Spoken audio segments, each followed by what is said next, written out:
Hey, what's up, Bang Squad? It's me, it's your boy, Blueboi here. Um, it is January 13th, 2026. Um, yeah, about 1:50 p.m. Eastern time. Going to the doctor for the first time in probably 15, 20 years in about an hour. So we'll see how that goes. Um, Sorry for the lighting. I'm trying to block it with my head to give me more of an angelic glow and keep it out of your eyes, but sometimes I forget. Anyway, there's a lot of confusion and debate right now. Is this a flip situation? Is this a light situation? Is this a switch flipping, or is this when the servers come up? And honestly, coming from the street, coming hot off the press right now. I don't know. When I click play, because I've now downloaded the Burning Crusade expansion onto my computer. It says connecting, and then no servers are available. So who knows if servers come up earlier? I guess it's straight to TBC. It's probably not a flip switch situation because it's brand new servers. So that's my guess. It's not a flip switch situation. And I guess to extend this, I want to show my viewers my banjo here. While we wait, you might as well check out my banjo. You'll notice this is a clear head. You can't just buy this size. You have to get a custom ordered. So Smackula's Fretted Instruments is who I order it through, because this is an old banjo, believe it or not, probably made about 1925. Would have originally been a tenor, which is a 4-string, which means tuned to fifths on the 4 strings. This is a 5-string banjo. It's actually a long neck banjo, which is the scale length is over a certain length. So it's a 5-string, and it would have been converted from a tenor, most likely in the 60s. If you see sort of this folk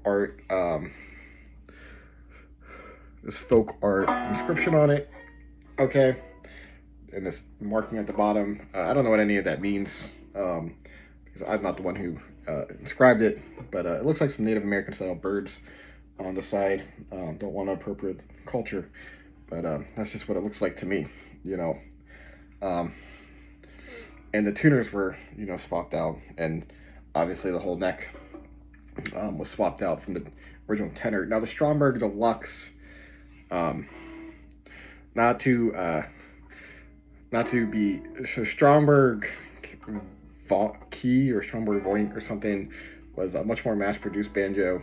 This is the Stromberg Deluxe. Stromberg Deluxe was made by the Stromberg Music Company. They ended up being more popular for their guitars. Their acoustic guitars fetch quite a price, maybe $5,000 to $15,000, depending on which guitar you're trying to purchase on the used market. The Stromberg Deluxe banjo, they only made about 1,000 of these, and I believe this would have been one of the very early renditions of it. It does have I don't have it with me. It has a resonator that can go on it. I play folk style, so I don't really use that. But you see what almost look like a bunch of almost like socket wrenches going around the circle. That was the tone ring that they designed, and you won't find it on any other banjo. The tone ring's never been recreated. Okay,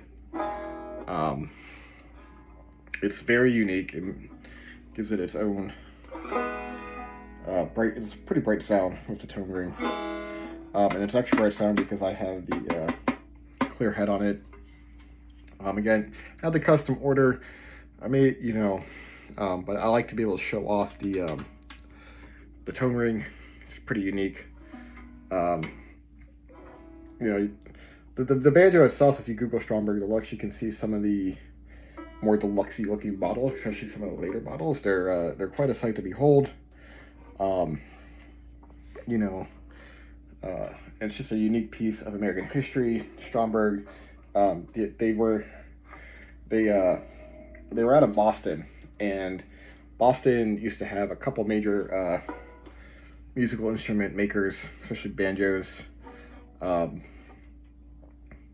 And as one of the big companies dissolved, and one of the makers who was working for that company was this guy Stromberg, and him and his son, and opened up Stromberg and Sons, and the tenor banjo was popular. This was before the really six-string guitar came into popularity. The tenor banjo was popular because in a jazz setting, the tenor banjo can really cut through a lot of the other instruments, you know. So that was the sort of one of the stringed instruments of choice for the jazz bands of the time. Obviously, the six-string guitar came along, and outshone the tenor banjo. Now, not a lot of tenor banjo players left. The banjo kind of faded off, but the five-string version, which has been around for uh, you know, quite a long time, kind of had a resurgence in popularity with the folk movement in the 60s, and obviously bluegrass style banjo had its own renaissance around that time. So yeah, so that's a little history of the banjo, my banjo. Um, it's a beautiful instrument.